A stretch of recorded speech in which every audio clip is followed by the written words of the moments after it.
Bonjour à tous chers mortels, c'est Dragma, on se retrouve avec un nouvel avis manga sur Skyward, encore un manga pas très connu, tant qu'à faire, je continue sur ma lancée. C'est un shonen aventure fantastique fait par Han Dong-sik, compliqué à prononcer ce nom, désolé, qui du coup nous raconte l'histoire de Eldura, un pays très caché. C'est un endroit qui est vraiment en fait qui est recherché par plusieurs personnes parce que c'est considéré comme un endroit un petit peu mystique. Sauf que cet endroit est continuellement en mouvement et presque invisible parce que c'est caché dans des nuages, en plus avec des bestioles qui protègent l'endroit. Bref, c'est extrêmement compliqué déjà de trouver l'endroit et en plus d'y rentrer. Donc autant dire que c'est un peu la galère. Et dans cet endroit-là, nous suivons Knight. Oui, Knight, je suppose que j'espère que je le prononce bien. Un jeune garçon qui vit sur cette île. Et sur cette île, en gros, il y a un crime impardonnable, c'est celui d'arborer des ailes ou d'essayer de voler. Voilà, essayer de voler, c'est quelque chose de criminel et tu peux te faire buter juste par le fait d'avoir genre un logo avec des ailes ou un truc du genre, c'est interdit. Pour la simple et bonne raison que le roi qui se trouve ici, qui est un despote, qui est là en mode, déjà c'est notre signe à nous, déjà, c'est le signe royal. Et en plus, ils ont pas trop envie que les gens se barrent parce que c'est un endroit idéal pour eux dans le genre où ils peuvent faire leurs lois sans trop de soucis, il n'y a personne pour les emmerder, donc voilà, ils veulent garder leur peuple qui peuvent dominer comme ils en ont envie, donc voilà, ils ne veulent pas que les gens s'enfuient de cet endroit-là. Donc du coup, le voler, c'est interdit, c'est un crime ultra grave pour la royauté. Knight vit dans cet endroit-là, sauf que Knight n'est pas bien vu parce que son papa étudiait énormément le fait de voler, il essayait de créer des machines pour, et il a même utilisé une machine justement pour s'envoler, sauf que malheureusement dans son essai, la machine s'est cassée et il est mort tombé dans les cieux. Voilà, ça c'est l'histoire qui a par rapport à ça, et du coup le gamin il est considéré comme le fils de ce criminel. Alors surtout vis-à-vis de la royauté, le peuple a un petit peu peur de lui, parce qu'ils ont peur des répercussions que ça pourrait avoir si jamais ils étaient trop gentils avec lui, s'ils le considéraient on va dire de façon normale, ils ont peur des retombées que ça pourrait avoir sur eux, puisque de temps en temps la royauté fait bien comprendre que voilà, s'il y en a un qui est de son côté, bon... vous allez en subir les conséquences, tu vois. Bon, le gamin, ils lui font pas spécialement grand chose, mais bon, ils lui font comprendre que, voilà, ton papa, il a fait quelque chose de grave, et t'en subis les conséquences, même si tu y es pour rien. Et aussi, notre jeune Knight a trouvé un petit dragon, on va appeler ça comme ça. Je sais plus le nom exact, c'est les Linked quelque chose, j'ai perdu le nom exact de la bestiole, qu'il a appelé Plasmo, c'est un sorte de petit dragon, en gros, qu'il a trouvé dans un œuf et qu'il a adopté. Voilà, et il vit dans cette petite île et à un moment donné, une créature qui va surgir du ciel et s'écraser un peu plus loin dans la forêt. Et cette créature est accompagnée d'un homme qui la chevauche du coup. Il va arriver là-bas, il va voir la personne extrêmement blessée et la créature également. Les soldats vont arriver et du coup donc Knight a réussi à sauver cet homme. Sauf que la créature, malheureusement... elle a un petit peu trépassé. D'ailleurs, la créature qui s'est sacrifiée pour que son maître reste en vie. Quand même, la créature qui appréciait beaucoup son maître. Et du coup, cette personne va lui dire à Knight, voilà, il y a quelque chose en dehors de cet endroit-là. Tu as moyen de t'envoler, puisqu'en fait, Plasmo fait partie des créatures qui sont capables de voler dans les cieux. Et visiblement, dans ce compris, en fait, c'est pas vraiment voler, disons qu'ils sont capables de s'accrocher à l'air. Du coup, ça leur permet de, voilà, en fait, avec leurs pattes, ils sont capables de s'accrocher dans les cieux et du coup de planer et d'aller à peu près où ils veulent grâce à ça. Et Plasmo est capable de faire ça.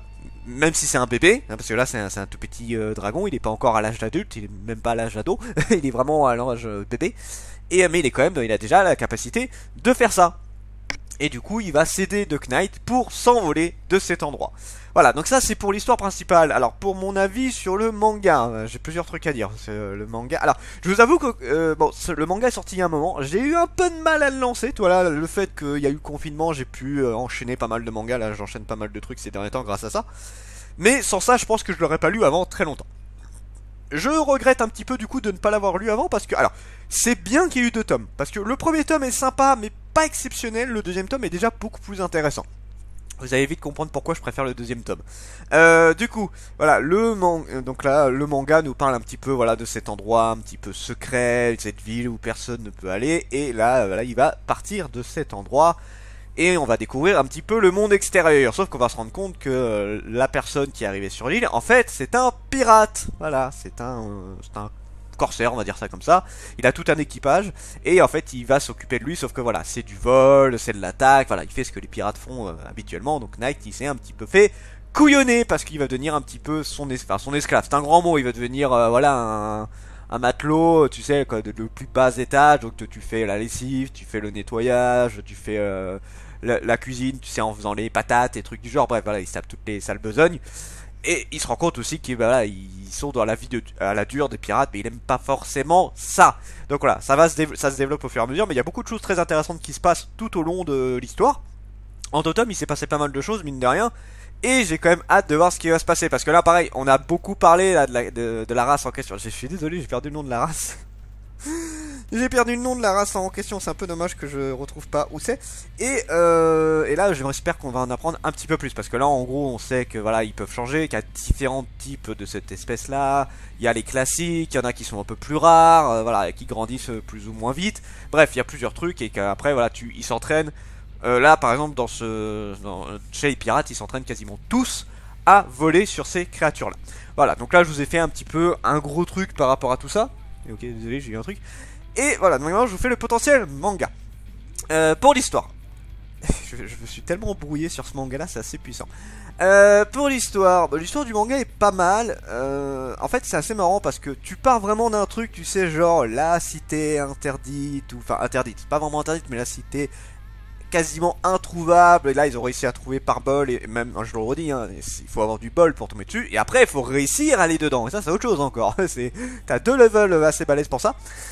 Et donc, t'as ça. Et après, tu pars carrément dans autre chose. Bon, on part dans une aventure. C'est que là, vraiment, il était cantonné ici. Il ne pouvait rien faire. Il était bloqué sur cette île-là. Et là, il part vraiment dans un côté très aventure. Et le côté histoire par rapport aux bestioles, tout ça, c'est assez marrant. D'ailleurs, les dragons, là, en tant que tels, on dirait plus des planeurs. Genre, en fait, toi, tu prends les anciens avions qu'on avait et tu remplaces la carrosserie par des dragons. Et en fait, ils leur ajoutent des ailes en bois pour les aider à diriger ce genre de truc-là. C'est assez marrant. C'est assez marrant comment c'est foutu. C'est plutôt original, voilà, j'aime bien, franchement j'aime plutôt bien comment c'est foutu. Ça change de ce qu'on a l'habitude de voir. Bon, c'est un côté très aventure tout ça, mais c'est super bien foutu. J'ai bien aimé, franchement j'ai bien aimé pour l'instant. Après, à voir comment ça va se développer. Pour ce qui est du dessin, bah c'est pas moche, hein, c'est plutôt bien dessiné. C'est l'auteur de Rancho Desperado qui était déjà super bien dessiné. On a quand même certains passages qui sont juste hallucinants, tu sais, avec des très gros détails. Il n'y a pas énormément de décors, mais après c'est souvent des très gros plans et ça c'est assez bien fait. Dans l'ensemble, les dessins sont bien. Je trouve les dessins vraiment très bien, là il n'y a pas trop de problème là-dessus, ça se regarde super bien, les personnages sont plutôt agréables à regarder. Niveau action, il y a de quoi faire, je veux dire tu tapes des gros plans assez balèzes quand il y a quelque chose qui arrive, ils t'en mettent quand même plein la gueule. Là pour le coup, niveau dessin, c'est vraiment bien. Niveau des personnages, bon, on a plusieurs styles. Je vais parler des principaux. Hein. Donc déjà, Knight qui est le gamin assez naïf, toi. D'ailleurs, il me fait penser un petit peu à Gun dans Hunter x Hunter, même si c'est pas tout à fait la même gamme, on va dire ça comme ça. Mais il a un petit peu ce côté, c'est très naïf dans le sens où il vivait lui aussi dans un endroit coupé de tout. Il n'est pas au courant de ce qui se passe à l'extérieur, il n'est pas au courant de comment ça se passe, de comment les gens vivent, ce genre de trucs là. Là il est en train de découvrir, donc il est extrêmement naïf. Et là il redescend un petit peu sur terre, on va dire ça comme ça. Plamo, du coup, bon, lui c'est juste l'animal de compagnie, il n'y a rien de spécial à dire dessus, on n'a pas eu grand chose, on le voit, hein, il est là, c'est un petit peu limite la mascotte, mais il n'y a rien de spécial. Pour ce qui est de l'autre personne là qui est arrivée sur l'île, ça a l'air d'être le méchant au grand cœur, tu sais, genre le mec qui se fait passer pour un méchant, mais au final il est plus là pour aider, ce genre de truc là. Bref. Ça reste quand même quelqu'un qui est assez sympa. En fait c'est bizarre parce que des fois tu te dis mais il cache quelque chose, mais en même temps il est sympa.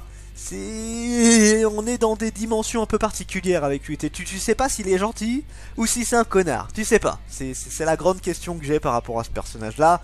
Mais je pense que on est plus proche du gentil. Ça va se développer au fur et à mesure. Après, on a eu d'autres personnages, notamment les pirates. Là, il y en a une, c'est un peu la rivale qui est en mode ah voilà pourquoi Knight il est plus apprécié du capitaine que de moi. Voilà pourquoi il a l'air de mettre plein d'espoir en lui alors que moi je suis meilleur que ce gamin-là. Voilà, t'as des trucs un petit peu classiques sur les personnages, mais les personnages restent assez sympas.